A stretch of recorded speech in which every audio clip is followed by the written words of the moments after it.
Yo, what's going on guys? My name is Asphyxiate and today we're back with another episode of the ArkLife series.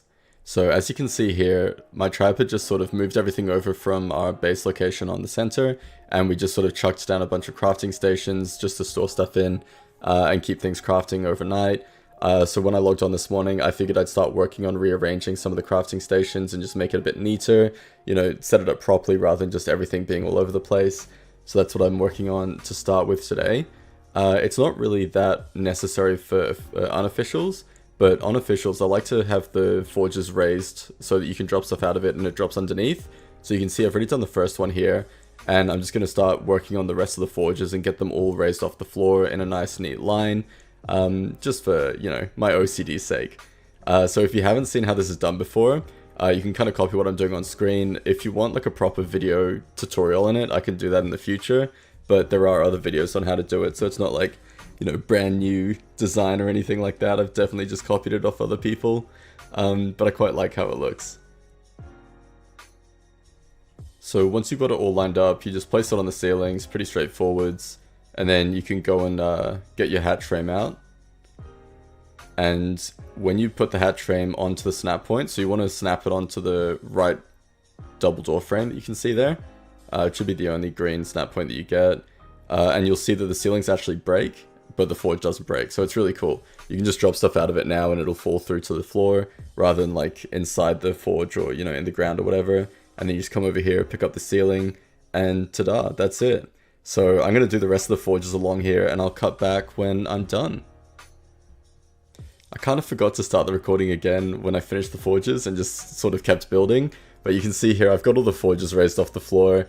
I've just done some like ceilings along opposite them, and I've just got the fabricators on top of there. And what I want to do next is I want to have half of it as chem benches underneath the fabricators, or maybe like 3/4, and then the other quarter will just have some smithies, just for, you know, making flak and metal structures and stuff like that. So that's what I'm working on at the moment. I don't think I'm going to have enough chem benches to do the entire row, but I'll have to go and farm up some more polymer, and we'll make some more chem benches and we'll get that all sorted.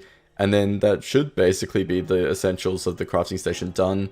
Obviously we still need to like figure out where we're putting the transmitter and like the replicator and stuff like that, but it doesn't necessarily have to be in the same area, so we'll suss that out in a bit. Now that the crafting area is set up, I went over to the center and started looking for Therazinos. We don't actually have one, and I wanted one so that we could do a massive wood run in the swamp and just get the wood burning for some charcoal, and we can start mass producing some ARB. I found a 130 over here, but it's with a level 15 as well, so I've just got to kill off the level 15 and then we can start knocking out the 130.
So the theory's almost knocked out. I've been spyglassing it just to check on its torpor. There should only be like 1 or 2 more shots and it should go down. So I'll chuck some medjo berries in there, let it tame up, and yeah, we're done. We can go do some wood runs later.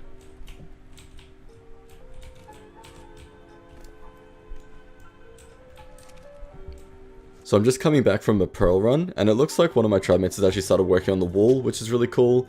It'll be nice to get that up and, you know, feel a bit more safe in here. And you can see we've got the 2 turret chandeliers up there still. Yeah, we've started taming and breeding some squids as well for defense and just, you know, general utility, I suppose. So yeah, it's all coming along quite nicely, and we'll see how many pearls I got in a sec. Obviously this is a 10-time server, so it should be a juicy run.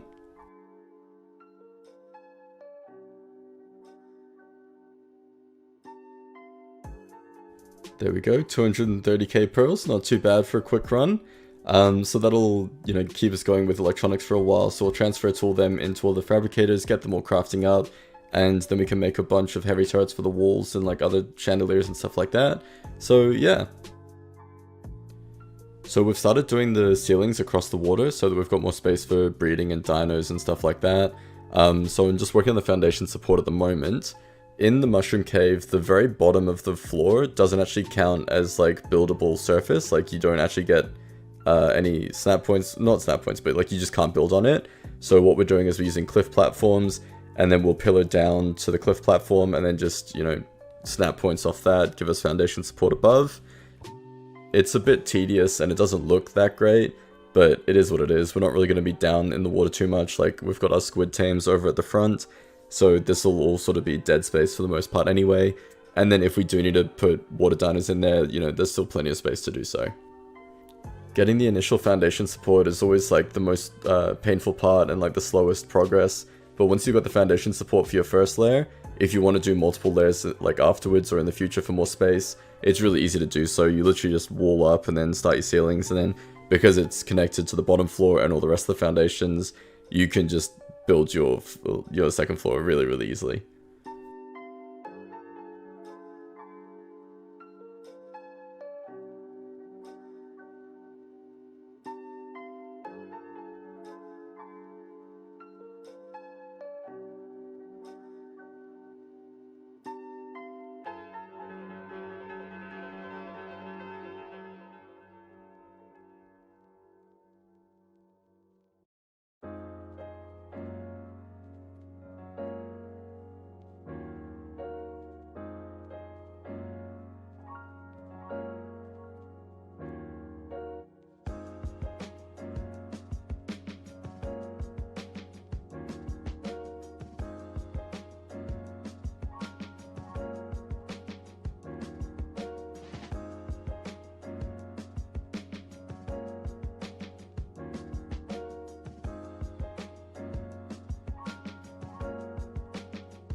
Anyway, I won't make you watch all of this, but you get the idea. It's quite a lengthy process. It takes a lot of time. It's a lot of area to ceiling off. But yeah, that's how we did it. And, you know, it's nice being able to have all of that extra space as well for breeding and taming and shit like that. So we've been working on our tech stego line. So we've tamed a few tech stegos. I believe we're looking for 43 HP. So we'll see what these come out with. Hopefully we get the good HP stat on a couple of them, and then we can start you know, mutation breeding in the future.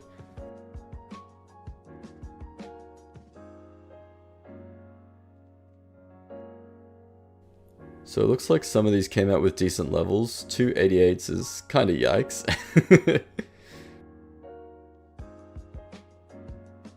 Oh, one more egg to throw out as well. Clean that quickly. So let's see. Let's see what stats they got. Ooh, 2 HP. That's not what we're looking for. That's yikes.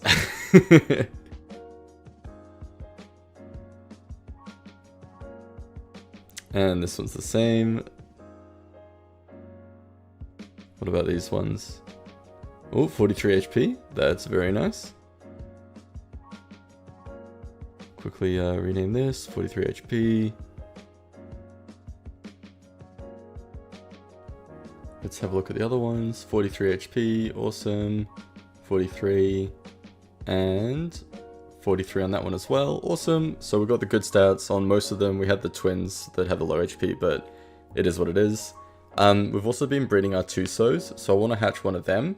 So I've got an egg here, we'll drop it out and see what stats we get. I'm not really sure what stats I'm looking for from the parents and stuff. Like, I'm not sure what the best stats are. We don't have all the stats consolidated onto one male either, or like a breeding pair. So it might just be, you know, a bit all over the place, but at least it'll be an imprinted Tuso, which is going to be very nice. Oh, we got twins. Fuck yeah.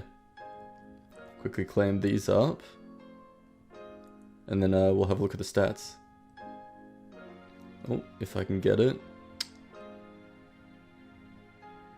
And it's not going to move either. I love that.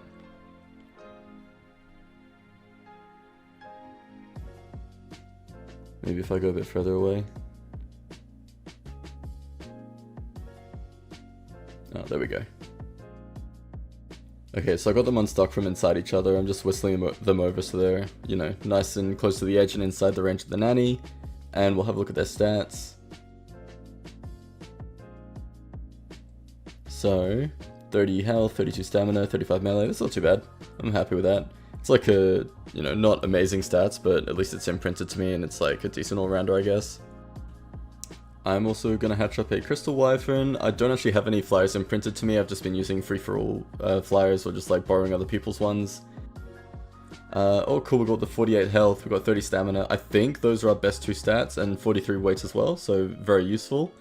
I've never actually used the Crystal Isles Wyverns either, so apparently they're faster than the normal ones. So yeah, it should be good. I'm also going to quickly hatch one of our Tech Rexes as well. We have some pretty decent stats on these, so hopefully we get that on this egg here. But we'll see what we get. 268 looks good. 44 health, 46 weight, 40 melee, 43 oxygen. That's pretty good. 43 oxygen, very useful. No, it seems like a decent all-round Rex. So yeah, that's the breeding done for today. We'll let them raise. We're going to go quickly do a wood run to get some wood burning for charcoal. And then we can start mass producing some ARB.